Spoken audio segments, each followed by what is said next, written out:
ഈ കഥ ആരംഭിക്കുന്നത് വർഷം 1996, ദിവസം ജൂലൈ 4. നോർത്ത് കരോലിനയിലെ സൗത്ത് പോർട്ട് എന്ന സ്ഥലം. അവിടെ ഇപ്പം ഒരു ഫെസ്റ്റിവൽ നടന്നുകൊണ്ടിരിക്കുകയാണ്. ഒരു കടലും മലകളും അതുമായി ചുറ്റപ്പെട്ടൊരു സ്ഥലമാണത്. അതിനിടയിൽ ആ കടൽ തീരത്തായിട്ട് ഒരു പാറയുടെ മുകളിലിരിക്കുകയാണ് ഒരു പയ്യൻ, ഒരു ടീനേജർ. അവന്റെ കയ്യിലായിട്ട് ഒരു ലോക്കറ്റ് ഉണ്ട്. വളരെ സങ്കടത്തോടെ അവൻ അതിലേക്ക് തന്നെ ഇങ്ങനെ നോക്കുകയാണ്. ഈ സമയത്താണ് അവന്റെ പുറകിൽ നിന്നൊരു ശബ്ദം. എന്നാൽ അവൻ തിരിഞ്ഞു നോക്കുമ്പോൾ ആരെയും കാണുന്നില്ല.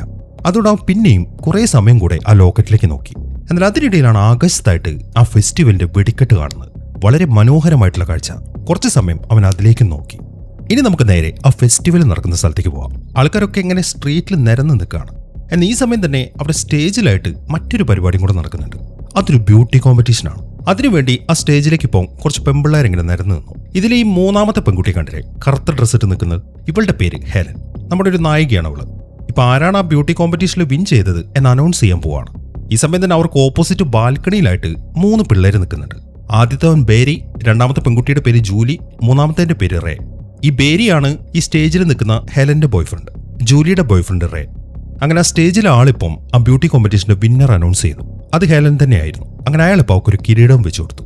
അതിനെ തുടർന്ന് ആ ബാൽക്കണിയിൽ നിൽക്കുന്ന ബേരിയും കൂട്ടരും വളരെ സന്തോഷത്തോടെ കൈയടിക്കാനും തുടങ്ങി. അങ്ങനെ കുറച്ച് സമയം കഴിഞ്ഞു. ആ സ്റ്റേജിന് പുറത്തായിട്ട് ഒരു മ്യൂസിക് പരിപാടിയൊക്കെ നടക്കുന്നുണ്ട്. കുറെ ആൾക്കാർ അതിനു ചുറ്റും കൂടിയിരിക്കുകയാണ്. ഈ സമയം തന്നെ ഹെലനാണ് ഈ ജൂലിയും വിളിച്ചുകൊണ്ട് ആ ആൾക്കൂട്ടത്തിന്റെ ഇടയിലേക്ക് വന്നു. ഹെലൻ ഇപ്പോഴും ആ കിരീടം ധരിച്ചിട്ടുണ്ട്.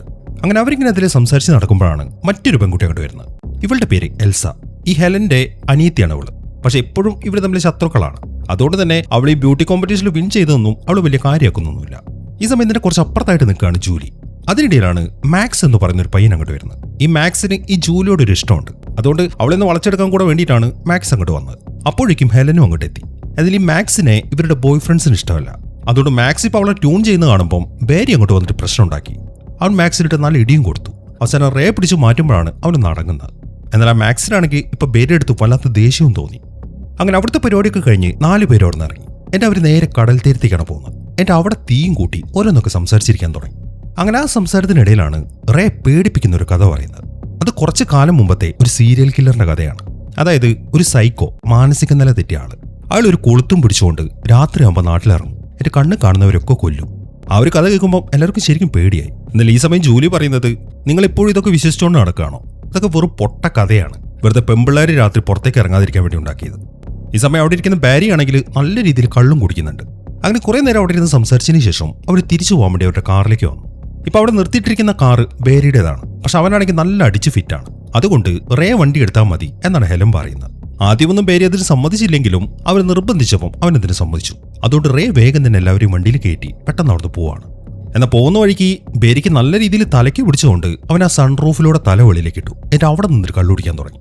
അവനെ ആ കാട്ടിക്കൂട്ടിലൊക്കെ കാണുമ്പോൾ വണ്ടി ഓടിക്കുന്ന റേക്ക് അവരെ ശ്രദ്ധ തെറ്റുകയും ചെയ്തു. മാത്രമല്ല നല്ല വേഗതയിലാണ് ആ വണ്ടി ഓടിക്കുന്നത്. പെട്ടെന്നാണ് എന്തൊരു സാധനം അവരുടെ മുമ്പിലേക്ക് ഒന്ന് ചാടുന്നത്. ഒരു കറുത്ത സാധനം. അവരതിലിടിക്കുകയും ചെയ്തു. അതിനെ തുറന്ന് അവർ വണ്ടി നിർത്തി. എന്റെ വേഗം തന്നെ പുറത്തേക്ക് ഇറങ്ങി ആ ഏരിയ മൊത്തം പരിശോധിക്കാൻ തുടങ്ങി. അവരാരെയും ഇടിച്ചിട്ടുണ്ട് എന്നൊക്കെ അവർക്ക് മനസ്സിലായി. ഇനിയിപ്പോൾ അവർക്ക് അറിയേണ്ടത് അത് വല്ല മൃഗമാണോ അല്ലെങ്കിൽ മനുഷ്യനാണോ എന്നാണ്. അങ്ങനെ അവിടുത്തെ സെർച്ചിങ്ങിനിടയിൽ അവർക്ക് അവിടെ നിന്നും ഒരു ഷൂസ് കിട്ടി. അതിൽ ചോരയുണ്ട്. അതിൽ നിന്നും അപ്പോൾ അവരിടിച്ചത് മനുഷ്യനെയാണ് എന്ന കാര്യം അവർക്ക് മനസ്സിലായി. ഇനിയിപ്പോൾ അവർക്ക് ആ ബോഡി കണ്ടെത്തണം. അതിനുവേണ്ടി അവർ മുന്നോട്ട് നടക്കാൻ തുടങ്ങി. കുറച്ച് അപ്പുറത്തേക്ക് നടന്നു കഴിഞ്ഞപ്പം അയാൾ അവിടെ വീണ് കിടക്കുന്നുണ്ട്. അയാളുടെ മുഖത്ത് മൊത്തം ചോരയാണ്. അതുകൊണ്ട് ആളെ മനസ്സിലാവുന്നില്ല. ഈ സമയം റേചന്ദ്രൻ അയാളുടെ പൾസ് നോക്കുമ്പോൾ പൾസും ഇല്ല. അപ്പോൾ അയാൾ മരിച്ചു എന്ന കാര്യം അവർക്ക് ഉറപ്പായി. ഈ സമയം ലേഡീസ് പറയുന്നത് നമുക്ക് എത്രയും പെട്ടെന്ന് പോലീസിനെ അറിയിക്കാന്നാണ്. എന്നാൽ ബേരി അത് സമ്മതിക്കുന്നില്ല. അവൻ പറയുന്നത് പോലീസിനെ അറിയിച്ചിട്ട് എന്ത് ചെയ്യാനാണ്? അവർ നമ്മളെ പിടിച്ചോണ്ട് പോകും. എന്തായാലും ഇയാൾ മരിച്ചു, നമുക്ക് അബദ്ധം പറ്റിപ്പോയതാണ്. പക്ഷെ പോലീസ് നമ്മളെ പിടിച്ചാലുള്ള അവസ്ഥയെക്കുറിച്ച് നീ ഒന്ന് ആലോചിച്ച് നോക്കിയേ. നമ്മുടെ കരിയർ മൊത്തം പോവും. നമ്മുടെ പഠിത്തം, ജോലി, പിന്നെ ഒന്നും ഉണ്ടാവില്ല. പിന്നെ ഇവര് നമ്മളെ തൂക്കിക്കൊല്ലത്തില്ല എന്ന് നിനക്ക് എന്താണ് ഇത്ര ഉറപ്പ്? അതുകൊണ്ട് പോലീസിനെ അറിയിക്കേണ്ട. ഇപ്പൊ ഈ ഒരു കാര്യം ആരും അറിഞ്ഞിട്ടില്ല. അപ്പുറത്ത് കടലാണ്. നമുക്ക് ഈ ബോഡി എടുത്ത് കടലിലേക്ക് ഇടാം എന്നാണ് ബാരി പറയുന്നത്. ആദ്യം പെമ്പിള്ളേർ അതിന് സമ്മതിച്ചില്ലെങ്കിലും പിന്നീട് അവരുടെ ഭാവിയെക്കുറിച്ചൊക്കെ പറയുമ്പോൾ അവരതിന് സമ്മതിച്ചു. അങ്ങനെ ആ കാര്യങ്ങളൊക്കെ അവർ ഡിസ്കസ് ചെയ്യുമ്പോഴാണ് അങ്ങ് ദൂരെ നിന്നൊരു വണ്ടി വരുന്നവർ കാണുന്നത്. അത് കണ്ടതും ബേരി റേയും കൂടെ വേഗം തന്നെ ആ ബോഡി തൂക്കിയെടുത്തു. എന്നിട്ട് അവിടെ ഉള്ളൊരു കൈവരിയുടെ അടുത്തേക്ക് വന്നു. ഈ സമയമാകുമ്പോഴേക്കും വണ്ടി അങ്ങോട്ട് എത്തി. അവർ നോക്കുമ്പോൾ അതിനകത്ത് ആ മാക്സ് ആയിരുന്നു. അവന് ഓൾറെഡി ജൂലിയുടെ അടുത്തൊരു ഇഷ്ടമുണ്ടല്ലോ. അതുകൊണ്ട് അവന്റെ കാര്യം നോക്കാൻ വേണ്ടി ജൂലി വേഗം ബെന്നിയുടെ അടുത്തേക്ക് പോയി. ഈ സമയമാകുമ്പോഴേക്കും അവന്മാര് ബോഡി അവിടുന്ന് മാറ്റി. എന്നിട്ട് ബാരി ഇപ്പം ഛർദ്ദിക്കുന്നത് പോലെ അഭിനയിക്കുകയാണ്. മാക്സ് അത് കാണുകയും ചെയ്തു. പക്ഷെ അവൻ എന്തൊക്കെയോ പന്തികേട് അവിടെ തോന്നുന്നുണ്ട്. ഇവന്മാർ അടിച്ച് നല്ല ഫിറ്റാണെന്ന് മനസ്സിലായതുകൊണ്ട് കൂടുതൽ കാര്യങ്ങളൊന്നും സംസാരിക്കാതെ അവൻ അവിടുന്ന് പോവുകയും ചെയ്തു. അങ്ങനെ മാക്സ് അവിടെ നിന്ന് പോയി കഴിഞ്ഞതിന് ശേഷം അവർ വീണ്ടും ആ ബോഡി അവരുടെ കാറിലേക്ക് കയറ്റി നേരെ അവിടെയുള്ള ഒരു ബോട്ട് യാർഡിലേക്ക് ചെന്നു. അവിടെ വെള്ളത്തിലേക്ക് ഇടാം എന്നാണ് അവർ പ്ലാൻ ചെയ്തിരിക്കുന്നത്. അങ്ങനെ വണ്ടി നിർത്തി ഡിക്കിയിൽ നിന്ന് ആ ബോഡി താങ്ങിയെടുത്തിട്ട് അവർ അവിടെയുള്ള ഡെക്കിലേക്ക് നടന്നു. എന്നിട്ട് വെള്ളത്തിലേക്ക് ഇടാൻ പോകുന്നതിന് മുമ്പ് അവർ തൽക്കാലത്തേക്ക് ആ ബോഡി ഒന്ന് നിലത്ത് വെച്ചു. ആ മനുഷ്യന്റെ കയ്യിലായിട്ട് ഒരു ടാറ്റോ കാണാം. ഇനിയിപ്പോൾ ആരത് താഴേക്കിടും എന്നാണ് അവർ ഡിസ്കസ് ചെയ്യുന്നത്. ആർക്കും ഇതിന് സമ്മതമല്ല. എല്ലാവരുടെയും മനസ്സിൽ അവരൊരു മനുഷ്യനെ കൊന്നു എന്നൊരു ചിന്തയാണ്. പക്ഷെ ബാരിക്ക് അങ്ങനെയല്ല. ബാരി ഇപ്പോൾ പറയുന്നത്, നിങ്ങളൊരു കാര്യം ചെയ്യും, നമ്മൾ നേരത്തെ സംസാരിച്ച ആ സീരിയൽ കില്ലറിന്റെ കാര്യമുണ്ടല്ലോ, ആ ഹുക്കും പിടിച്ച് നടക്കുന്നത്, ഇത് അയാളാണെന്ന് അങ്ങോട്ട് വിചാരിക്കും. അപ്പൊ പിന്നെ മറ്റുള്ളവർക്ക് വേണ്ടിയിട്ടാണ് നമ്മൾ ഇയാളെ കൊന്നത്, അങ്ങനെ അങ്ങോട്ട് മനസ്സിൽ വിചാരിച്ചിട്ട് ഇതിനെ താഴേക്കിട്ടാൽ മതി എന്നാണ് ബാരി പറയുന്നത്. പക്ഷെ എന്നിട്ടും ആരും ഇതിന് തയ്യാറാവുന്നില്ല. ഈ സമയത്താണ് ഞാനത് ചെയ്യാമെന്നും പറഞ്ഞിട്ട് ഹെലൻ താഴേക്കിരിക്കുന്നത്. എന്നാൽ ഈ സമയത്താണ് അയാൾ എഴുന്നേറ്റിട്ട് അവളുടെ തലയിൽ പിടിക്കുന്നത്. അയാൾ മരിച്ചിട്ടില്ലായിരുന്നു. എങ്കിലും ഇനി അയാളെ വെച്ചുകൊണ്ടിരിക്കുന്ന അപകടമാണെന്ന് മനസ്സിലായതുകൊണ്ട് എല്ലാവരും കൂടെ പെട്ടെന്ന് അയാളെ വെള്ളത്തിലേക്ക് ഇട്ടു. അതിൽ ഈ സമയം അയാൾ താഴേക്ക് വീഴുമ്പോൾ അവളുടെ തലയിലുള്ള കിരീടം ഉണ്ടല്ലോ, അതും എടുത്തിട്ടാണ് താഴേക്ക് പോകുന്നത്. ഇനിയിപ്പോൾ ആ കിരീടം കിട്ടിയിട്ടില്ലെങ്കിൽ അവർക്ക് പണിയാണ് എന്ന് മനസ്സിലായതുകൊണ്ട് തന്നെ ബാരി പെട്ടെന്ന് വെള്ളത്തിലേക്ക് ചാടി. അതിനുശേഷം അവൻ നേരെ താഴേക്ക് ഊളിയിട്ട് പോവാണ്. ഈ സമയം നോക്കുമ്പോൾ കുറെ താഴെയായിട്ട് അയാൾ അവിടെ ഉണ്ട്. അവൻ ചെന്നിട്ട് അയാളുടെ കയ്യിൽ നിന്ന് ആ കിരീടം കൊണ്ട് മേടിച്ചു. എന്നാൽ പെട്ടെന്നാണ് അയാൾ കണ്ണു തുറക്കുന്നത്. അത് കണ്ടതും വേഗം തന്നെ അവൻ തിരിഞ്ഞു നീന്താണ്. അങ്ങനെ എല്ലാവരും കൂടെ ബാരിയെ പിടിച്ചു കയറ്റി. ഈ സമയം ബാരിയാണെങ്കിൽ വല്ലാത്തൊരവസ്ഥയിലാണ്. അവനിപ്പോൾ എല്ലാവരോടും പറയുന്നത്, ഇപ്പൊ ഈ നടന്ന സംഭവം ഉണ്ടല്ലോ, ഇത് ഇവിടെ വെച്ച് മറന്നേക്കാം. ഇനി നമ്മൾ ആരും തൽക്കാലത്തേക്ക് മീറ്റ് ചെയ്യുന്നില്ല, എല്ലാവരും അവരവരുടെ വഴിക്ക് പോയാൽ മതി എന്നാണ് അവൻ പറയുന്നത്. മറ്റൊരു നിവൃത്തിയില്ലാത്തതുകൊണ്ട് അവരത് സമ്മതിക്കുകയും ചെയ്തു. എന്നാൽ അവരവിടെ നിന്ന് പോയി കഴിഞ്ഞപ്പോൾ അവിടുത്തെ ഒരു ബോർഡ് കാണാം. അതിൽ വ്യക്തമായിട്ട് എഴുതിയിട്ടുണ്ട് അങ്ങോട്ട് ആരും പ്രവേശിക്കരുതെന്ന്. മാത്രമല്ല ആ ബോർഡിന് താഴെയായിട്ട് ഒരു ലോക്കറ്റും കിടക്കുന്നുണ്ട്. നമ്മൾ ഈ സിനിമയുടെ തുടക്കത്തിൽ ഒരു പയ്യൻ്റെ ഒരു ലോക്കറ്റും പിടിച്ചോണ്ടിരിക്കുന്നുണ്ടല്ലേ, അവന്റെ ലോക്കറ്റായിരുന്നു അത്. അങ്ങനെ ഒരു വർഷം കഴിഞ്ഞു. ജൂലി ഇപ്പോൾ സ്കൂളിൽ അവളുടെ റൂമിലിരിക്കുകയാണ്. ഇപ്പൊ സമ്മർ വെക്കേഷൻ ആയതുകൊണ്ട് സ്കൂളൊക്കെ അടച്ചു. ഇന്ന് തന്നെ അവൾ വീട്ടിലേക്ക് പോവാണ്. ഇവളുടെ റൂംമേറ്റിന്റെ പേര് ഡെബ്. കഴിഞ്ഞ വർഷം ഇതേ സമയത്താണ് അവളുടെ ജീവിതത്തിൽ അങ്ങനെ ഒരു ദുരന്തം നടന്നത്. ആ ഒരു ഷോക്ക് ഇപ്പോഴൊക്കെ വിട്ട് മാറിയിട്ടില്ല. അങ്ങനെ അവിടുത്തെ കാര്യങ്ങളൊക്കെ സെറ്റ് ചെയ്തതിനു ശേഷം അവർ സ്കൂളിൽ നിന്ന് ഇറങ്ങി. ഡെബാണ് അവളെ വീട്ടിൽ ഡ്രോപ്പ് ചെയ്യുന്നത്. ഇപ്പൊ കാറിൽ നിന്ന് ഇറങ്ങിയപ്പോൾ തന്നെ ജൂലിയുടെ അമ്മയും അങ്ങോട്ട് വന്നു. അങ്ങനെ വീട്ടിലേക്ക് ചെന്ന് അവൾ ഭക്ഷണം കഴിക്കാൻ തുടങ്ങി. ഈ സമയം അവൾ എന്തൊക്കെയോ കാര്യങ്ങൾ ഇങ്ങനെ ആലോചിക്കുന്നുണ്ട്. അതിനിടയിലാണ് അമ്മ അങ്ങോട്ട് വരുന്നത്. എന്താ ജൂലി, നിന്റെ മുഖം ഇങ്ങനെ ഒരുമാതിരി ഡ്രഗ്സ് അടിച്ചതുപോലെ ഉണ്ടല്ലോ, നിനക്ക് എന്തെങ്കിലും പ്രശ്നമുണ്ടോ? എനിക്കൊരു പ്രശ്നമില്ല. അവൾ അവിടെ നിന്ന് എഴുന്നേറ്റു. എന്നിട്ട് അവൾ നേരെ അവളുടെ റൂമിലേക്ക് വന്നു. ഈ സമയം അവിടുത്തെ വാളിലായിട്ട് കുറെ ഫോട്ടോസൊക്കെ ഉണ്ട്. ഇവളുടെ അച്ഛൻ്റെ കൂടെ നിൽക്കുന്നൊക്കെ. പിന്നെ ഒരു സർട്ടിഫിക്കറ്റും കാണാം. അവൾ കുറച്ച് സമയം അത് തന്നെ ഇങ്ങനെ നോക്കിയും കാണാം. അവൾക്ക് വല്ലാണ്ട് കരച്ചിലും വരുന്നുണ്ട്. കാരണം കഴിഞ്ഞ വർഷം സംഭവിച്ച ആ ദുരന്തം കാരണം ഇവള് മൊത്തത്തിൽ മാറിയിരിക്കുകയാണ്. എത്ര ശ്രമിച്ചിട്ടും അവൾക്ക് പഴയ ജൂലി ആവാൻ സാധിക്കുന്നില്ല. ഈ സമയത്താണ് നിനക്കൊരു ലെറ്റർ ഉണ്ടെന്നും പറഞ്ഞിട്ട് അവളുടെ അമ്മ ഒരു ലെറ്റർ അവൾക്ക് കൊടുക്കുന്നത്. എന്നിട്ട് അമ്മ പോവുകയും ചെയ്തു. ഈ സമയം അവൾ ആ ലെറ്റർ പൊട്ടിച്ച് നോക്കുമ്പോൾ അവൾ ഞെട്ടിപ്പോയി. അതിലൊരു ഭീഷണിയായിരുന്നു. കഴിഞ്ഞ സമ്മറിൽ നീ എന്താണ് ചെയ്തത് എന്ന് എനിക്കറിയാമെന്ന്. പക്ഷെ അത് ആരാണ് അയച്ചതെന്നൊന്നും അതിൽ എഴുതിയിട്ടില്ല. അങ്ങനെ സമയം രാത്രി ജൂലി ഇപ്പോഴും ആ ലെറ്ററും പിടിച്ച് അവളുടെ റൂമിലിരിക്കുകയാണ്. അതിനിടയിലാണ് പുറത്തുനിന്നൊരു ശബ്ദം കേൾക്കുന്നത്. എന്നാൽ അവൾ ജനാല വഴി നോക്കുമ്പോൾ ആരെയും കാണുന്നില്ല. അവിടെ ഇങ്ങനെ മരം ഇളകുന്നത് കാണാം, വേറൊന്നുമില്ല. അതുകൊണ്ട് അവൾ വേഗം തന്നെ ജനൽ അടച്ചിട്ട് പോയിട്ട് സുഖമായിട്ട് കിടന്നുറങ്ങി. അങ്ങനെ പിറ്റേ ദിവസം രാവിലെ തന്നെ അവളിപ്പോൾ ഹെലനെ അന്വേഷിച്ചറിയും. അവൾ നേരെ പോകുന്നത് ഹെലന്റെ ഒരു ഫാമിലി ഷോപ്പുണ്ട്, അങ്ങോട്ടാണ്. അത് നോക്കി നടത്തുന്നത് ഹെലന്റെ സിസ്റ്ററായ എൽസയാണ്. ഹെലൻ ഈ വർഷം ന്യൂയോർക്കിലേക്ക് പോകും എന്നായിരുന്നു കഴിഞ്ഞ വർഷം പറഞ്ഞിട്ടുണ്ടായിരുന്നത്. അതുകൊണ്ട് ന്യൂയോർക്കിൽ അവളുടെ നമ്പർ അറേഞ്ച് ചെയ്യാനാണ് ജൂലി പകടി ചെന്നിരിക്കുന്നത്. എന്നാൽ കടയ്ക്കകത്തേക്ക് കയറുമ്പോൾ ഹെലനിപ്പം അവിടെയാണ് വർക്ക് ചെയ്യുന്നത്. അങ്ങനെ അവൾ വേഗം തന്നെ ഹെലന്റെ അടുത്തേക്ക് വന്നു. ജൂലിയുടെ ആ കോലൊക്കെ കാണുമ്പോൾ ഹെലന് ശരിക്കും അത്ഭുതമായി. നിനക്കെന്താ സംഭവിച്ചത് എന്നൊക്കെ അവൾ ചോദിച്ചു. എനിക്കൊന്നുമില്ല, പിന്നെ നീ ന്യൂയോർക്കിലേക്ക് പോകുന്ന പറഞ്ഞിട്ട് എന്താ പോകാതിരുന്നത്? ജൂലി അത് ചോദിക്കുമ്പോൾ അവൾ പറയുന്നത് അത് ഞാൻ വേണ്ടാന്ന് വെച്ചു എന്നാണ്. അങ്ങനെ ആ സംസാരത്തിന് ശേഷം ജൂലി ഇപ്പം അവൾക്ക് വന്ന ലെറ്റർ ഹെലന് കാണിച്ചു കൊടുത്തു. എന്നിട്ട് അവൾ പറയുന്നത് കഴിഞ്ഞ വർഷം നമ്മൾ നടത്തിയ കൊലപാതകം ഉണ്ടല്ലോ, അത് മറ്റാരോ കണ്ടിട്ടുണ്ട്, അയാളായിരിക്കും ഈ ലെറ്റർ അയച്ചതാണ്. അതേക്കുമ്പോൾ നീ എന്തൊക്കെ മണ്ടത്തരാണ് ഈ പറയുന്നത്? ഇതിപ്പോൾ കഴിഞ്ഞിട്ട് ഒരു വർഷമായില്ലേ, അതൊന്നും ആരും കണ്ടിട്ടില്ല, അത്രയും സൂക്ഷിച്ചിട്ടാണ് നമ്മൾ ചെയ്തത്, ഇതൊക്കെ നിന്റെ തോന്നലായിരിക്കും. പക്ഷെ ഹെലൻ അങ്ങനെ പറഞ്ഞ് സമാധാനിപ്പിച്ചെങ്കിലും ജൂലിക്ക് സമാധാനമാവുന്നില്ല. ഇതാരോ കണ്ടിട്ടുണ്ട് എന്നവൾ തറപ്പിച്ചു പറയാണ്. അതേക്കുമ്പോൾ എന്നൊരു കാര്യം ചെയ്യാം, നമുക്ക് ബാരിയുടെ അടുത്തേക്ക് പോവാം എന്നാണ് ഹെലൻ പറയുന്നത്. എന്നാൽ ഇവരുടെ ഈ സംസാരമൊക്കെ അപ്പുറത്തുനിന്ന് ഹെൽസി ശ്രദ്ധിക്കുന്നുണ്ട്. പക്ഷെ ഒന്നും ക്ലിയർ ആവാത്തതുകൊണ്ട് അവൾ അവിടുന്ന് പോവുകയും ചെയ്തു. അങ്ങനെ ജൂലി ഹെലനും വേഗം തന്നെ ബാരിയുടെ വീട്ടിലേക്ക് പോയി. അവന്റെ വീട് കണ്ടാൽ തന്നെ അറിയാം, നല്ല കാശുകാരനാണ്. അന്നത്തെ ആ സംഭവത്തിന് ശേഷം പിന്നെ ഹെലനും ബാരിയുമായിട്ട് കോൺടാക്ട് ഒന്നും ഉണ്ടായിട്ടില്ല. അങ്ങനെ അവർ ചെന്നിട്ട് അവൻ്റെ അടുത്ത് കാര്യങ്ങളൊക്കെ പറഞ്ഞു. എന്നാൽ അതെല്ലാം കേൾക്കുമ്പോൾ അവൻ വലിയ കാര്യമൊക്കൊന്നുമില്ല. നിങ്ങൾ പോയി പണി നോക്കിക്കേ എന്നാണ് അവൻ പറയുന്നത്. അതേക്കുമ്പോൾ നീ എന്തൊക്കെയാണ് ബാരി ഈ പറയുന്നത്? നമ്മൾ കാരണം ഒരാൾ മരിച്ചു, അയാളെക്കുറിച്ച് നിനക്കെന്തെങ്കിലും അറിയോ? പക്ഷെ ഞാൻ അയാളെക്കുറിച്ച് ഒരു അന്വേഷണം നടത്തി. അയാൾ മരിച്ചതിനെ തുറന്ന് ഒരു പത്രവാർത്ത വന്നിട്ടുണ്ടായിരുന്നു. അവന്റെ പേര് ഡേവിഡ് ഈഗൻ എന്നാണ്. ആ സംഭവത്തിന് ശേഷം 3 ആഴ്ചകൾക്ക് ശേഷം അവന് വെള്ളത്തിൽ നിന്ന് കണ്ടെടുത്തു. എന്നാൽ പോലീസുകാർ ആ കേസ് ക്ലോസ് ചെയ്തത് വെള്ളത്തിൽ മുങ്ങി മരിച്ചു എന്നും പറഞ്ഞിട്ടാണ്. അത് നമ്മുടെ ഭാഗ്യം. പക്ഷെ ഒന്ന് ആലോചിച്ച് നോക്കിക്കേ, നമ്മൾ കാരണം തന്നെയല്ലേ അയാൾ മരിച്ചത്.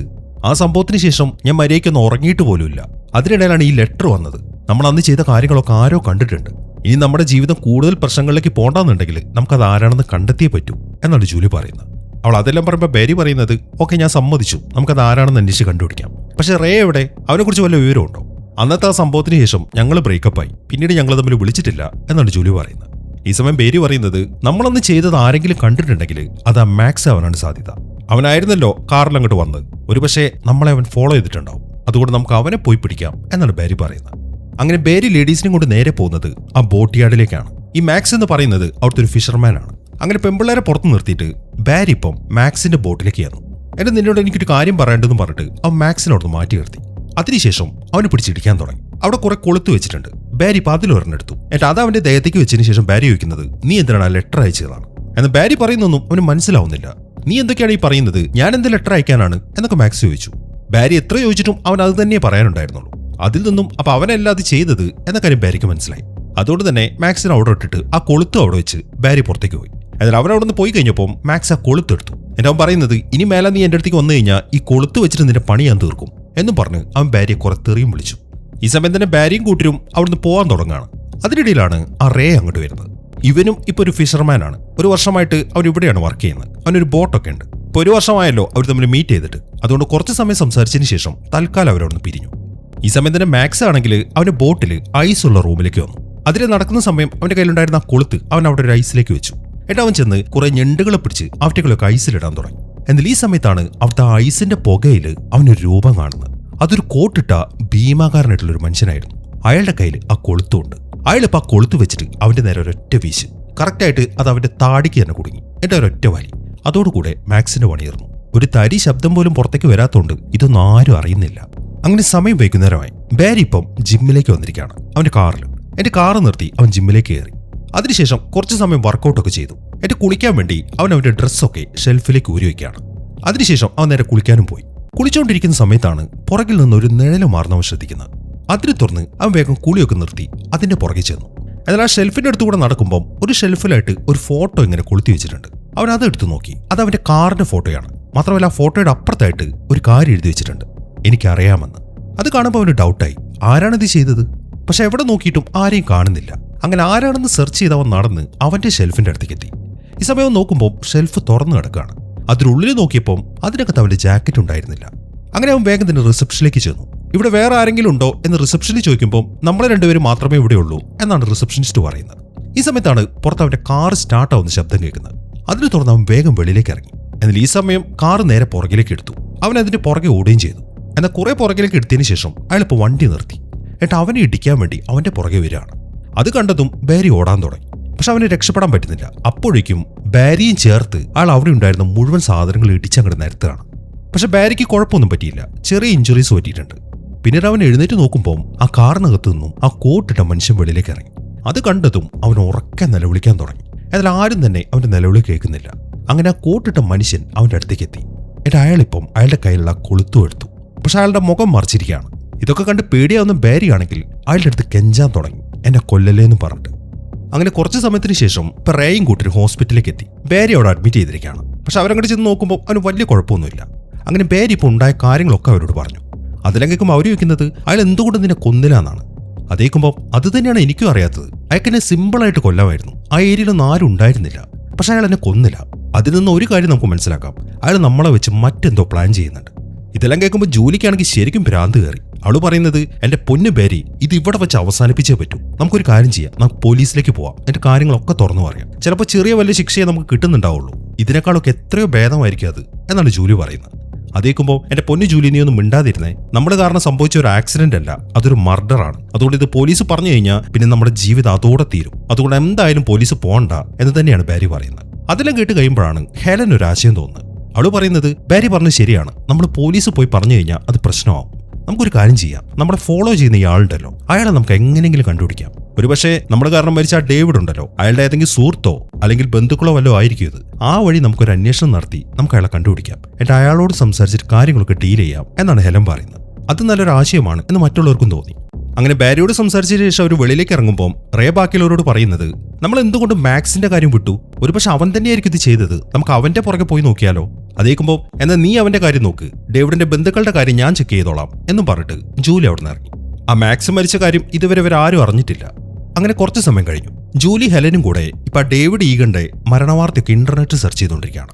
അതിൽ നിന്നും ഒരു ന്യൂസ് അവർക്ക് കിട്ടി. അതിൽ പറയുന്നത് ഈ ഡേവിഡും സൂസി എന്ന് പറഞ്ഞൊരു പെൺകുട്ടിയും കൂടെ 2 വർഷങ്ങൾക്ക് മുമ്പ്, അതായത് ഡേവിഡ് മരിക്കുന്നതിന്റെ 1 വർഷം മുമ്പ് കാറിൽ സഞ്ചരിക്കായിരുന്നു. കാർ ആക്സിഡന്റ് പറ്റി നേരെ പുഴയിലേക്ക് വീണു. ആ ഒരു ആക്സിഡന്റിൽ സൂസി മുങ്ങി മരിച്ചു. ഇവർ രണ്ടുപേരുടെയും കല്യാണം ഉറപ്പിച്ചിരിക്കുന്ന സമയമായിരുന്നത്. എന്നാൽ ഡേവിഡിന് ഒരു കുഴപ്പം പറ്റാതെ അവനവിടുന്ന് രക്ഷപ്പെട്ടു. ഈ ഒരു ന്യൂസാണ് അതിലുണ്ടായിരുന്നത്. ഇപ്പൊ സൂസി എന്ന പേര് കേൾക്കുമ്പോഴാണ് ജൂലി ഒരു കാര്യം ഓർക്കുന്നത്. അന്ന് അയാളെ ഇവർ വെള്ളത്തിലേക്ക് ഇടാൻ പോകുന്ന സമയത്ത് അയാളുടെ കയ്യിൽ ഒരു ടാറ്റു കണ്ടിട്ടില്ലായിരുന്നു. അതിൽ സൂസി എന്ന് എഴുതിയിട്ടുണ്ടായിരുന്നു. ആ കാര്യം ഇപ്പൊ അവൾ ഹെലന്റെ അടുത്ത് പറഞ്ഞു. അങ്ങനെ പിന്നെയും അവർ ആ ഡേവിഡിന്റെ ഡീറ്റെയിൽസ് ചെക്ക് ചെയ്യാൻ തുടങ്ങി. അതിൽ കാണുന്നത് കഴിഞ്ഞ വർഷം നടന്ന ഡേവിഡ് ഈഗന്റെ മരണവാർത്തയാണ്. ആ ഡേവിഡിന് അമ്മയും ഒരു സിസ്റ്ററുമാണുള്ളത്. പെങ്ങളുടെ പേര് മെലീസ. അവരെവിടെയാണ് താമസിക്കുന്നത് എന്ന കാര്യങ്ങളൊക്കെ അതിൽ കൊടുത്തിട്ടുണ്ട്. അതെല്ലാം ഒന്ന് നോക്കിയതിനു ശേഷം ഇനിയിപ്പോൾ ഡേവിഡിന്റെ സിസ്റ്ററെ പോയി ഒന്ന് കാണാം എന്നാണ് അവർ പ്ലാൻ ചെയ്യുന്നത്. അങ്ങനെ ജൂലി ഹെലനും കൂടെ വേഗം ഡേവിഡിന്റെ വീട്ടിലേക്ക് വിട്ടു. റോഡ് സൈഡിൽ വണ്ടി നിർത്തിയതിനു ശേഷം നടന്നാണ് അവർ വീട്ടിലേക്ക് പോകുന്നത്. ഒരു പഴകിയ വീടാണ്. എന്നാൽ അവിടേക്ക് ചെന്ന് വാതിൽ മുട്ടുമ്പോൾ ആരും തുറക്കുന്നില്ല. അതുകൊണ്ട് അവർ സൈഡിലേക്ക് ഇറങ്ങി അവിടുത്തെ ജനാല വഴി നോക്കാൻ തുടങ്ങി. എന്നാൽ ഈ സമയത്താണ് ആ മെലീസ് അങ്ങോട്ട് വരുന്നത്. എന്താണ് കാര്യം നോക്കുമ്പോൾ അവർ പറയുന്നത് ഞങ്ങളുടെ കാർ കേടായി, ഞങ്ങളൊന്ന് ഫോൺ ചെയ്തോട്ടെ എന്നാണ്. അവളത് സമ്മതിക്കുകയും ചെയ്തു. അതിനെ തുടർന്ന് മെലീസ് അവരെ വീട്ടിന്റെ അകത്തേക്ക് കൊണ്ടുപോയി. അങ്ങനെ വീട്ടിനുള്ളിലേക്ക് കയറിയതിനു ശേഷം ഞാൻ ഫോൺ ചെയ്തിട്ട് വരാമെന്നും പറഞ്ഞിട്ട് ഹെലൻ അപ്പുറത്തേക്ക് പോയി. അവിടെ പോയി കഴിഞ്ഞപ്പോൾ ജൂലി ഇങ്ങനെ മെലീസയുടെ അടുത്ത് അവളുടെ പേഴ്സണൽ ആയിട്ടുള്ള കാര്യങ്ങളൊക്കെ ചോദിക്കാൻ തുടങ്ങി. പെട്ടെന്ന് തന്നെ അവളെ കമ്പനി ആയതുകൊണ്ട് അവൾ എല്ലാ കാര്യങ്ങളും പറഞ്ഞു. അതായത് എനിക്കൊരു ബ്രദർ ഉണ്ടായിരുന്നു, കഴിഞ്ഞ വർഷം മുങ്ങി മരിച്ചു. എൻ്റെ അച്ഛൻ ഓൾറെഡി മരിച്ചതാണ്. പിന്നെ ഉണ്ടായിരുന്ന അമ്മയായിരുന്നു. എന്നാൽ ബ്രദർ മരിച്ചു കഴിഞ്ഞപ്പം അവർക്കും വയ്യാണ്ടായി. അതിനെ തുടർന്ന് അവരും മരിച്ചു. ഈ ഒരു കാര്യമാണ് മെലീസ അവരോട് പറയുന്നത്. അതെല്ലാം കേട്ട് ജൂലിക്ക് ഭയങ്കര സങ്കടമായിരുന്നു. ഈ സമയമാകുമ്പോഴേക്കും ഫോൺ ചെയ്തെന്നും പറഞ്ഞ് ഹെലനും അങ്ങോട്ടെത്തി. അത് കാണുമ്പോൾ എന്നാൽ ഞാൻ നിങ്ങൾക്ക് ചായ എടുക്കാമെന്നും പറഞ്ഞിട്ട് മെലീസ് ഇപ്പോൾ കിച്ചണിലേക്ക് പോയി. അങ്ങനെ അവിടുന്ന് പോയി കഴിയുമ്പോഴാണ് ഹെലൻ ഒരു കാര്യം വിളിച്ചു ചോദിക്കുന്നത്. അല്ല, ഈ ഡേവിഡിന് ഫ്രണ്ട്സ് ഒന്നുമില്ലേ? അതേക്കുമ്പം അവന്റെ ഫ്രണ്ട്സിനൊന്നും എനിക്ക് അറിയത്തില്ല. പക്ഷെ അവൻ മരിച്ചു കഴിഞ്ഞ ഒരു ദിവസം ഒരാൾ ഇങ്ങോട്ട് വന്നിട്ടുണ്ടായിരുന്നു. അവന്റെ പേര് ബില്ലി ബ്ലൂ എന്നാണ്. നല്ല ക്യൂട്ടായിട്ടുള്ള ഒരുത്തൻ. 2 മിനിറ്റ് ഞങ്ങൾ തമ്മിൽ സംസാരിച്ചിട്ടുള്ളൂ. പക്ഷെ അപ്പോഴേക്കും എനിക്ക് അവനോട് ഭയങ്കര ഇഷ്ടം തോന്നി. അതിനുശേഷം അവൻ പിന്നെ ഇങ്ങോട്ട് വിളിച്ചിട്ടുമില്ല. പിന്നെ ഞാൻ അവനെ കണ്ടിട്ടുമില്ല. അവൻ എവിടേക്കാണ് പോയതെന്നും എനിക്ക് അറിയത്തില്ല എന്നൊക്കെയാണ് മെലീസ പറയുന്നത്. അങ്ങനെ വേണ്ട ഇൻഫർമേഷനൊക്കെ കിട്ടിക്കഴിയുമ്പോൾ എന്നാൽ ശരിയെന്നും പറഞ്ഞിട്ട് അവരവിടെ നിന്ന് ഇറങ്ങി. അങ്ങനെ കാറിലേക്ക് കയറിയതിനു ശേഷം ജൂലി വല്ലാണ്ട് കരഞ്ഞുകൊണ്ടിരിക്കുകയാണ്. അവൾ പറയുന്നത് നീ ഒന്ന് ആലോചിച്ച് നോക്കി, നമ്മൾ കാരണം എന്തൊക്കെയാണ് ഇവിടെ സംഭവിച്ചിരിക്കുന്നതെന്ന്. ഒരു കുടുംബം മൊത്തം അനാഥമായി. ആ മെലീസയുടെ കാര്യം ഒന്ന് ആലോചിച്ച് നോക്ക്. അവൾ ഇനി ഒറ്റയ്ക്ക് ജീവിക്കണ്ടേ? ഇതിനൊക്കെ കാരണക്കാർ നമ്മളല്ലേ എന്നൊക്കെ പറഞ്ഞിട്ടാണ് അവൾ കരയുന്നത്. ഈ സമയത്താണ് നിങ്ങളുടെ സിഗരറ്റ് മറന്നു പറഞ്ഞിട്ട് മെലീസ് അങ്ങോട്ട് വരുന്നത്. അപ്പോഴേക്കും അവർ വണ്ടി സ്റ്റാർട്ടാക്കി. അത് കാണുമ്പോൾ ഇത്ര പെട്ടെന്ന് കാറിന്റെ പ്രശ്നങ്ങളൊക്കെ തീർന്നു. എന്നാൽ മെലീസ് അത് ചോദിക്കുമ്പോൾ അതിനൊരു മറുപടിയും കൊടുക്കാതെ അവർ വേഗം തന്നെ വണ്ടി എടുത്തു. ഇതെല്ലാം കാണുമ്പോൾ അവരുടെ കാര്യത്തിൽ മെലീസയ്ക്ക് എന്തോ ഒരു സംശയം തോന്നി. അങ്ങനെ അവിടെ നിന്ന് ഇറങ്ങിയതിനു ശേഷം സമയം രാത്രിയാകുമ്പോഴാണ് അവരവരുടെ വീട്ടിൽ തിരിച്ചെത്തുന്നത്. ജൂലി ഇപ്പം മെലീസയുടെ വീടിനടുത്ത് വണ്ടി നിർത്തി. ഇനിയിപ്പം ആ ബില്ലി ബ്ലൂ ആരാണ് എന്ന് അന്വേഷിച്ച് കണ്ടുപിടിക്കാം എന്നാണ് അവർ പ്ലാൻ ചെയ്തിരിക്കുന്നത്. എന്നാൽ വണ്ടിയിൽ നിന്ന് ഇറങ്ങാൻ നേരത്താണ് ഹെലൻ ഒരു കാര്യം തോന്നുന്നത്. അവൾ അപ്പം തന്നെ അത് ജൂലിയുടെ അടുത്ത് പറയുകയും ചെയ്തു. നീ ഒന്ന് ആലോചിച്ച് നോക്കിക്കേ, ഒരുപക്ഷെ ആ ഡേവിഡ് ഈഗൻ മരിക്കണമെന്ന് കരുതിയിട്ടാണെങ്കിലും നമ്മുടെ വണ്ടിക്ക് മുമ്പിൽ ചാടിയത്. നമ്മൾ ഈ ആക്സിഡന്റ് ഉണ്ടാക്കിയ ദിവസം ജൂലൈ 4 അതിന് 1 വർഷം മുമ്പ് ഇതേ ഡേറ്റിൽ തന്നെയാണ് അവന്റെ ഗേൾഫ്രണ്ടും മരിച്ചത്. ഒരുപക്ഷെ അവള് മരിക്കാൻ കാരണം ഇവനാണെന്ന് വിചാരിച്ചിട്ട് അവൻ ആത്മഹത്യ ചെയ്യാൻ നടന്നതാണെങ്കിലോ? എന്നാൽ ഹെലൻ അങ്ങനെയൊക്കെ പറയുമ്പോൾ ജൂലി പറയുന്നത്, ഓ നല്ല കഥ, ഈ കഥ ആലോചിച്ചിട്ട് നീ സമാധാനത്തോട്ടിരിക്കുക, ഇതുകൊണ്ടൊന്നും എനിക്ക് സമാധാനം വരത്തില്ല എന്നാണ് ജൂലി പറയുന്നത്. അങ്ങനെ ഹെലൻ അവിടെ ഇറക്കിയതിനു ശേഷം അവൾ വണ്ടി എടുത്തിട്ട് അവിടെ നിന്ന് പോവുകയും ചെയ്തു. അങ്ങനെ തിരിച്ച് വീട്ടിലേക്ക് എത്തിക്കഴിയുമ്പോൾ ഹെലന്റെ അച്ഛൻ അവിടെ TV കണ്ടുകൊണ്ടിരിക്കുന്നുണ്ട്. പുള്ളി ഒന്ന് നോക്കിയതിനു ശേഷം അവൾ നേരെ ചെന്നിട്ട് ഫ്രിഡ്ജ് തുറന്നു. അതിൽ ഈ സമയം തന്നെ ആ കില്ലർ ഇപ്പം അവരുടെ വീട്ടിലേക്ക് കയറി. എന്നാൽ ഇതൊന്നും ആരും അറിയുന്നില്ല. അങ്ങനെ ഭക്ഷണമൊക്കെ കഴിച്ചതിന് ശേഷം ഹെലൻ ഇപ്പം മുകളിലത്തെ റൂമിലേക്ക് കയറാൻ വേണ്ടി അവിടുത്തെ സ്റ്റെയർ കേസിന്റെ അടുത്തേക്ക് നടന്നു വരികയാണ്. എന്നാൽ ഈ സമയം തന്നെ ആ കില്ലർ അവളുടെ റൂമിലേക്ക് കയറി കഴിഞ്ഞിരുന്നു. അത് അവൾ കാണുന്നില്ല. ആ റൂമിനകത്തെ ഷെൽഫിനകത്താണ് അയാൾ മറഞ്ഞു നിൽക്കുന്നത്. അതും അവൾ കാണുന്നില്ല. അങ്ങനെ റൂമിലേക്ക് എത്തിയതിനു ശേഷം ഹെലൻ ഒന്ന് കുളിച്ചു. അതിനുശേഷം ഡ്രസ്സൊക്കെ ചെയ്ത് അവിടെ നിൽക്കുമ്പോഴാണ് അവൾ അവിടുത്തെ ഷെൽഫിൽ വെച്ചിരിക്കുന്ന അവളുടെ കിരീടം കാണുന്നത്. അവൾ അത് എടുത്ത് നോക്കി. ഈ സമയത്താണ് അവളുടെ സിസ്റ്ററായ എൽസ അങ്ങോട്ട് വരുന്നത്. എൽസ പറയുന്നത് നാളെ രാവിലെ തന്നെ കട തുറക്കണം, അതുകൊണ്ട് 10 മണിയാകുമ്പോൾ അങ്ങോട്ട് എത്തിയേക്കണമെന്നാണ്. അതേക്കുമ്പോൾ ഇല്ല എൽസ, നാളെ എനിക്ക് വരാൻ പറ്റത്തില്ല, എനിക്ക് വേറെ ചില ജോലികളുണ്ട്. അവൾ അങ്ങനെ പറഞ്ഞു കഴിഞ്ഞപ്പം അവളെ കുറെ ചീത്തയും പറഞ്ഞിട്ട് എൽസ അവിടെ നിന്ന് ഇറങ്ങിപ്പോയി. അങ്ങനെ എൽസ പോയതിനു ശേഷം അവൾ കിടന്നുറങ്ങുകയും ചെയ്തു. എന്നാൽ പിറ്റേ ദിവസം രാവിലെ എഴുന്നേറ്റ് നോക്കുമ്പോൾ അവൾ ഞെട്ടിപ്പോയി. അവളുടെ തലയിലായിട്ട് ആ കിരീടം വെച്ചിട്ടുണ്ട്. മാത്രമല്ല അവളുടെ മുടി ഇങ്ങനെ വല്ലാത്ത വൃത്തികെട്ട രീതിയിൽ വെട്ടിയിട്ടിരിക്കുകയാണ്. അതെല്ലാം കാണുമ്പോൾ അവൾ വേഗം തന്നെ ചാടി എഴുന്നേറ്റു. ഈ സമയത്താണ് അവൾ അവിടുത്തെ മിറർ ശ്രദ്ധിക്കുന്നത്. അതിലൊരു കാര്യം എഴുതിയിട്ടുണ്ട്, എത്രയും പെട്ടെന്ന് തന്നെയെന്ന്. ഇതെല്ലാം കൂടി ആകുമ്പോൾ അവൾക്ക് വല്ലാണ്ട് അങ്ങോട്ട് ഭ്രാന്ത് പിടിച്ചു. അവൾ ഒറ്റയടിക്ക് തന്നെ ആ മിറർ അങ്ങോട്ട് തകർത്ത് കളയാണ്. അങ്ങനെ അവൾ വേഗം തന്നെ ജൂലിയെ വിളിച്ച് കാര്യം അറിയിച്ചു. അതിനെ തുടർന്ന് ജൂലി വേഗം തന്നെ വീട്ടിൽ നിന്നിറങ്ങി അവളുടെ കാറും എടുത്ത് നേരെ ഹെലന്റെ വീട്ടിലേക്ക് വിട്ടു. എന്നാൽ പോകുന്ന വഴിക്കാണ് അവളുടെ ആ വണ്ടിയിൽ നിന്ന് ചില ശബ്ദങ്ങൾ കേൾക്കുന്നത്. എന്നാൽ തിരിഞ്ഞു നോക്കുമ്പോൾ ഒന്നും കാണുന്നില്ല. ഒരു തൊപ്പി വെച്ചിട്ടുണ്ട് അവിടെ. എന്നാൽ പിന്നെയും ശബ്ദം കേൾക്കുന്ന കാണുമ്പോൾ അവൾ വണ്ടി നിർത്തി. ഡിക്കിയിൽ നിന്നാണ് ആ ശബ്ദം എന്ന കാര്യമൊക്കെ മനസ്സിലായി. അതുകൊണ്ട് അവൾ ഡിക്കി ഓർന്നു. എന്നാൽ ആ കാഴ്ച അവളെ ഞെട്ടിച്ചു കളഞ്ഞു. ആ മാക്സ് ഉണ്ടല്ലോ, അവന്റെ ബോഡി അതിനകത്ത് കടത്തിയിട്ടുണ്ട്. മാക്സ് ധരിച്ചിരിക്കുന്നത് ബാരിയുടെ ജാക്കറ്റാണ്. മാത്രമല്ല ഇഷ്ടം പോലെ ഞണ്ടുകളും. അവറ്റകൾ ഇങ്ങനെ മൂവ് ആവുന്ന ശബ്ദമാണ് അവൾ കേട്ടത്. ഇപ്പോൾ അവൾ കാറ് നിർത്തിയിരിക്കുന്നത് ഹെലന്റെ വീടിന്റെ അടുത്താണ്. അങ്ങനെ അവൾ വേഗം തന്നെ ഹെലന്റെ വീട്ടിലേക്ക് പോയി. അപ്പോൾ അവൾ നോക്കുമ്പോൾ ഹെലന്റെ കൂടെ ബാരിയും ഉണ്ട്. അങ്ങനെ അവൾ രണ്ടുപേരെയും വിളിച്ച് ആ കാറിന്റെ അടുത്തേക്ക് കൊണ്ടുവന്നു. എന്നിട്ട് കാര്യങ്ങളൊക്കെ പറയുകയും ചെയ്തു. എന്നാൽ ഇപ്പോൾ ബാരി ഡിക്കി തുറന്നു നോക്കുമ്പോൾ അതിനകത്ത് ഒന്നും ഉണ്ടായിരുന്നില്ല, മൊത്തം ക്ലീനാണ്. ഇതെല്ലാം കാണുമ്പോൾ ജൂലി പറയുന്നത്, ഇല്ല ബാരി, ഇതിനകത്ത് ഉണ്ടായിരുന്നു, മാക്സിന്റെ ശരീരം ഞാൻ കണ്ടതാണ്, അവൻ ധരിച്ചിരുന്നത് നിന്റെ ജാക്കറ്റായിരുന്നു എന്നൊക്കെ ജൂലി പറഞ്ഞു. എന്നാൽ ബാരി അതൊന്നും വിശ്വസിക്കുന്നില്ല. എന്നാൽ അവൾ പറയുന്ന കാര്യം ഹെലന് വിശ്വാസമായി. എന്നാൽ പിന്നെയും ജൂലി അത് തന്നെ പറഞ്ഞുകൊണ്ടിരിക്കുമ്പോൾ അതിൽ കാര്യമുണ്ട് എന്ന കാര്യം ഇപ്പോൾ ബാരിക്ക് മനസ്സിലായി. ഈ സമയത്താണ് റേ അങ്ങോട്ട് വരുന്നത്. അത് കണ്ടതും ബാരി ഓടിച്ചെന്നാണ് ഒരൊറ്റ ഇടി കൊടുക്കുകയാണ്. എന്നിട്ട് അവൻ പറയുന്നത്, നീ ഒരു ഫിഷർമാൻ അല്ലേ, അപ്പൊ നീ തന്നെയാണ് ഇതിന്റെ പുറകിലെന്നാണ്.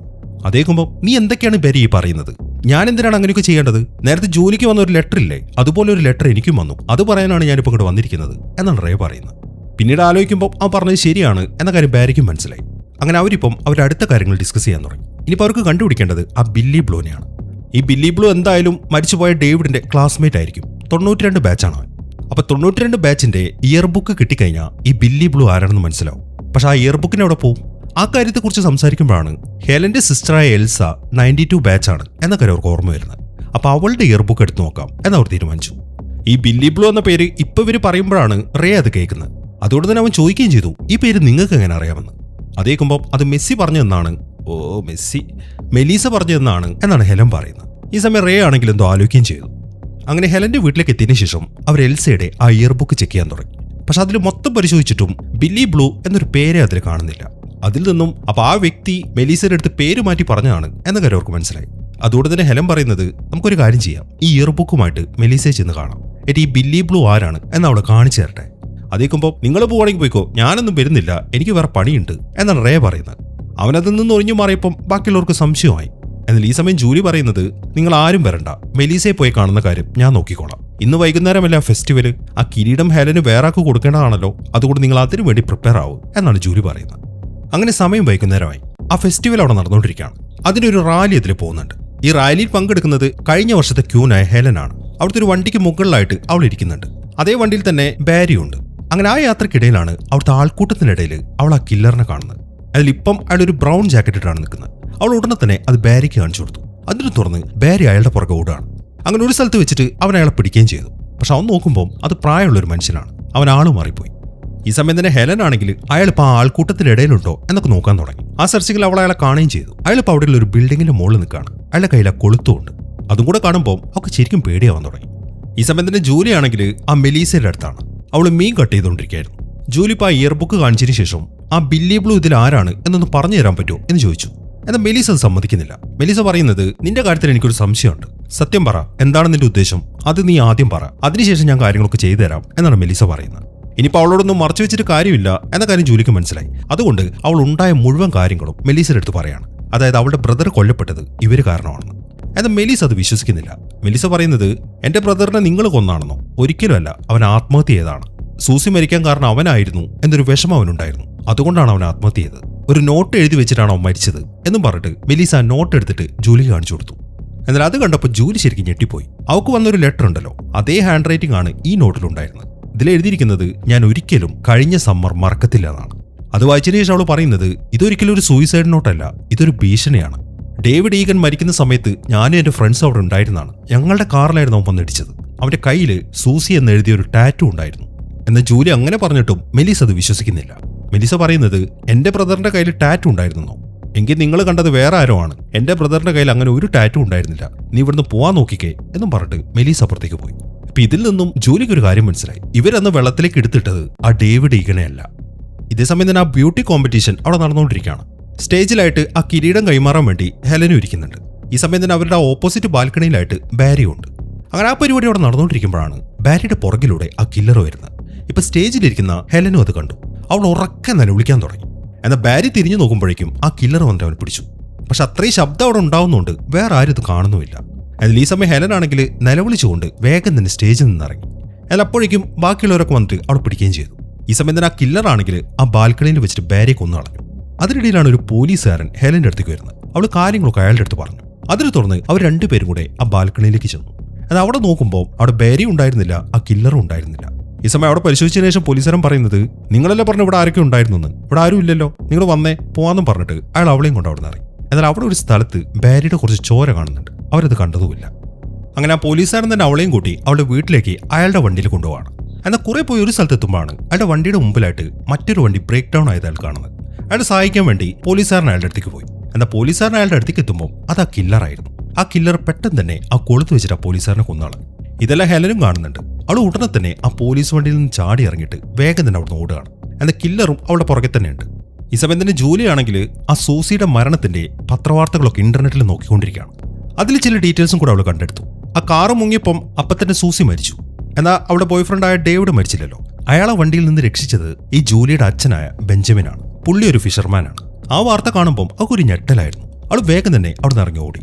ഈ സമയം തന്നെ ഹെലനാണെങ്കിൽ നേരെ പോകുന്നത് അവളുടെ ഷോപ്പിലേക്കാണ്. എന്നിട്ട് വേഗം തന്നെ അതിനകത്തേക്ക് കയറിയിട്ട് ആ വാതിൽ ലോക്ക് ചെയ്തു. എന്നിട്ട് അവൾ അവളുടെ സിസ്റ്ററായ എൽസയുടെ അടുത്ത് പറയുന്നത് ഈ ഷോപ്പിന്റെ പുറകുഭാഗത്തെ വാതിലും ക്ലോസ് ചെയ്യാനാണ്. അത്രയും പറഞ്ഞിട്ട് അവൾ പോലീസിനെ വിളിക്കാൻ വേണ്ടി മുകളിലത്തെ നിലയിലേക്ക് വന്നു. ഈ സമയം എൽസി ആണെങ്കിൽ പുറകിലത്തെ ഡോറ് ക്ലോസ് ചെയ്യാൻ പോയി. എന്നാൽ പെട്ടെന്നാണ് ആ കില്ലർ അവളുടെ അടുത്തേക്ക് വരുന്നത്. വന്ന ഉടനെ തന്നെ അയാൾ ആ എൽസിയും കൊന്നളഞ്ഞു. ഈ സമയം എൽസിയുടെ നിലവിളി മുകളിൽ നിൽക്കുന്ന ഹെലനും കേട്ടു. അവളിപ്പോൾ താഴേക്ക് ഇറങ്ങി. എന്നിട്ട് അവിടെ സെർച്ച് ചെയ്യുമ്പോഴാണ് പെട്ടെന്ന് ആ കില്ലർ വന്നിട്ട് അവളെ പിടിക്കുന്നത്. അങ്ങനെ അവർ തമ്മിൽ ഫൈറ്റ് ചെയ്യാൻ തുടങ്ങി. എങ്ങനെയൊക്കെ അയാൾ ഇടിച്ചിട്ടതിന് ശേഷം അവൾ വേഗം തന്നെ അവിടെ നിന്ന് ഓടുകയാണ്. അങ്ങനെ ഒരു വിധത്തിൽ അവൾ ഒരു ജനൽ വഴി ആ ബിൽഡിങ്ങിന്റെ വെളിയിലേക്ക് ചാടി. ഈ സമയം തന്നെ ജൂലി ആണെങ്കിൽ ആ കോമ്പറ്റീഷൻ നടക്കുന്ന സ്ഥലത്തേക്ക് എത്തി. എന്നാൽ അവിടെ ആരും ഉണ്ടായിരുന്നില്ല. അതിനിടയിൽ ഹെലൻ ആണെങ്കിൽ നിർത്താതെ അവിടുന്ന് ഓടിക്കൊണ്ടിരിക്കുകയാണ്. എങ്ങനെയെങ്കിലും ആ സ്ട്രീറ്റിലേക്ക് എത്തണം, അതാണ് അവളുടെ പ്ലാൻ. അതിനിടയിൽ അവിടെ വെടിക്കെട്ടൊക്കെ തുടങ്ങി. അങ്ങനെ അവൾ ഓടി ആ സ്ട്രീറ്റിന്റെ അടുത്തേക്ക് എത്തി.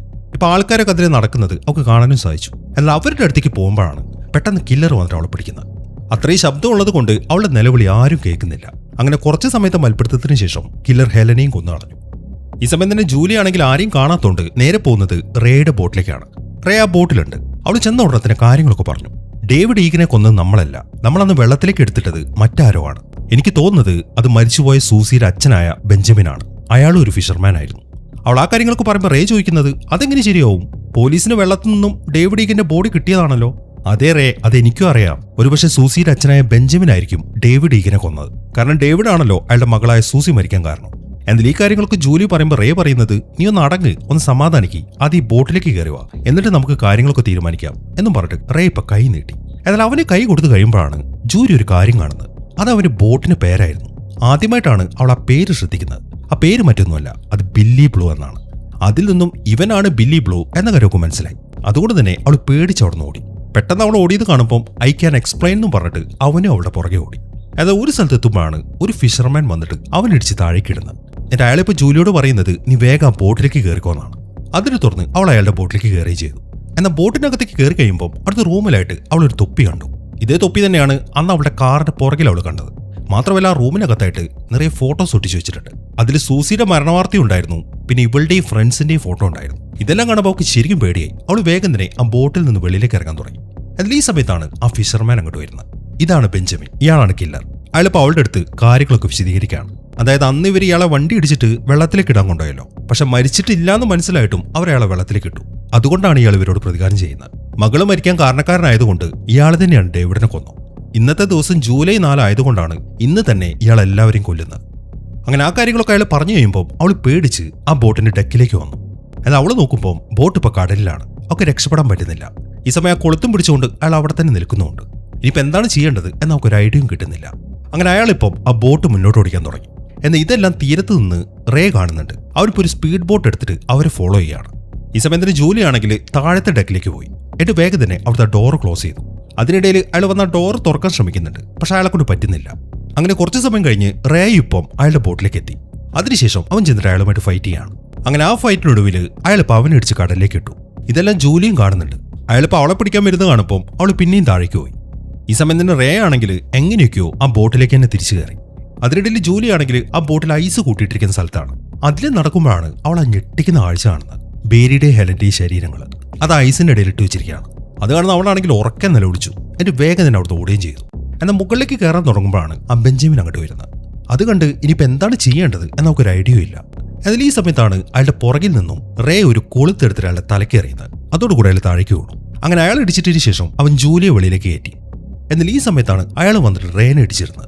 അങ്ങനെ അവനെ ഇടിച്ചു വീഴ്ത്തിയതിനു ശേഷം അയാൾ ചെന്നിട്ട് ജൂലിയെ പിടിച്ചു. എന്നിട്ട് അവളെ കൊല്ലാൻ വേണ്ടി അയാളുടെ ആ കൊളുത്ത് ഉയർത്തുകയാണ്. എന്നാൽ ഈ സമയത്താണ് റേ വന്നിട്ട് അയാളുടെ കയ്യിൽ അവിടുത്തെ പായുടെ കയറ് ചുറ്റുന്നത്. അതോടൊപ്പം തന്നെ അയാളിങ്ങനെ മുകളിലേക്ക് പോയി. മുകളിലേക്ക് എത്തിക്കഴിയുമ്പോൾ അയാളുടെ കൈ അവിടെ തട്ടി കൈപ്പത്തി കട്ടാവുകയും ചെയ്തു. അതിനെ തുടർന്ന് അയാൾ നേരെ കടലിലേക്ക് വീഴാണ്. പിന്നീട് അവർ നോക്കുമ്പോൾ അയാൾ പൊങ്ങി വരുന്നില്ല. അതുകൊണ്ട് തന്നെ അവർക്ക് ശരിക്കും ആശ്വാസമായി. അങ്ങനെ അവർ വിളിച്ചിട്ട് തുറന്ന് പോലീസുകാർ ആ ബോട്ടിലേക്ക് എത്തി. പക്ഷെ അവർ നോക്കിയിട്ട് കടലിൽ നിന്നും അയാളുടെ ബോഡി ഒന്നും കിട്ടിയില്ല. എന്നാൽ റേനയും ജൂലിയെ സംബന്ധിച്ച് അവർക്കൊരു സമാധാനമുണ്ട്. കാരണം ആരും കൊല്ലപ്പെട്ടിട്ടില്ല. അതുകൊണ്ട് തന്നെ അവർക്ക് അവരുടെ പഴയ ലൈഫിലേക്ക് തിരിച്ചു വരാം. ഈ സമയം ബില്ലി ബ്ലൂവിന്റെ കാര്യം അവൾ അവനോട് ചോദിക്കുന്നുണ്ട്. അതേക്ക് അവൻ പറയുന്നത്, അന്ന് ആ മരണം സംഭവിച്ചതിന് ശേഷം ഞാൻ ഡേവിഡിന്റെ സിസ്റ്ററായ മെലീസയെ കാണാൻ പോയിട്ടുണ്ടായിരുന്നു. നല്ല ടെൻഷൻ ആയതുകൊണ്ട് ജസ്റ്റ് ഒന്ന് സംസാരിക്കാൻ വേണ്ടി പോയതാണ്, അല്ലാതെ അതിൽ വേറെ കാര്യമൊന്നുമില്ല എന്നാണ് അവൻ പറയുന്നത്. ഈ സമയം തന്നെ പോലീസുകാരാണെങ്കിൽ ഇപ്പോഴും അയാളുടെ ബോഡി സെർച്ച് ചെയ്തുകൊണ്ടിരിക്കുകയാണ്. ആ ശരീരം ഇപ്പോൾ അവർക്ക് കണ്ടെടുക്കാൻ പറ്റിയിട്ടില്ലെങ്കിലും ഇത് കടലാണ്, അതെന്തായാലും പൊങ്ങി വന്നേ പറ്റൂ. അങ്ങനെ 1 വർഷം കൂടെ കഴിഞ്ഞു. അടുത്ത സമ്മറായി. ഇപ്പൊ വെക്കേഷൻ ആയതുകൊണ്ട് ജൂലി ഇപ്പോൾ വീട്ടിലേക്ക് പോകാനുള്ള ഒരുക്കത്തിലാണ്. കുളിയൊക്കെ കഴിഞ്ഞപ്പോൾ അവൾ റൂമിലേക്ക് വരുമ്പോഴാണ് അവൾ അവിടെ ഒരു ലെറ്റർ കാണുന്നത്. ശരിക്കും പേടിച്ചിട്ടാണ് അവൾ അത് പൊട്ടിച്ചു നോക്കുന്നത്. എന്നാൽ അവൾ നോക്കുമ്പം അതൊരു പാർട്ടിക്ക് വേണ്ടിയിട്ടുള്ള ഒരു ഇൻവിറ്റേഷൻ ആയിരുന്നു. അങ്ങനെ അതൊക്കെ വായിച്ചതിന് ശേഷം അവൾ ഇപ്പോൾ അടുത്ത റൂമിലേക്ക് വന്നു. ഈ സമയം ആ റൂമിലാണെങ്കിൽ മൊത്തം പോക്കെയാണ്. അതിനിടയിലാണ് ഒരു കാര്യം അവൾ കാണുന്നത്. അവിടെ വാതിലായിട്ട് ഒരു കാര്യം എഴുതി വെച്ചിട്ടുണ്ട്, എനിക്ക് ഇപ്പോഴും അറിയാമെന്ന്. അത് കാണുമ്പോൾ അവൾക്ക് ഡൗട്ടായി. അവൾ അവിടെ മൊത്തം നോക്കി, എന്നാൽ ആരെയും കാണുന്നില്ല. അവൾക്കാണെങ്കിൽ ചെറുതായിട്ട് പേടിയാവാനും തുടങ്ങി. പെട്ടെന്നാണ് ആ വാതിലും പൊളിച്ചുകൊണ്ട് ഒരു കറുത്ത രൂപം അവളുടെ മേലേക്ക് ചാടി വീഴുന്നത്. പിന്നീട് കേൾക്കുന്നത് അവളുടെ നിലവിളിയാണ്. ഇവിടെയാണ് ഈ സിനിമ അവസാനിക്കുന്നത്. അപ്പോൾ എങ്ങനെ ഉണ്ടായിരുന്നു? എന്താണെങ്കിലും നിങ്ങളുടെ അഭിപ്രായങ്ങൾ എഴുതി അറിയിക്കാൻ മറക്കരുത്. പിന്നെ ഹൈപ്പ് ചെയ്യാനും മറക്കരുത്. അപ്പോൾ പുതിയൊരു കിടിലൻ സിനിമയുമായിട്ട് നമുക്ക് അടുത്ത വീഡിയോയിൽ കാണാം.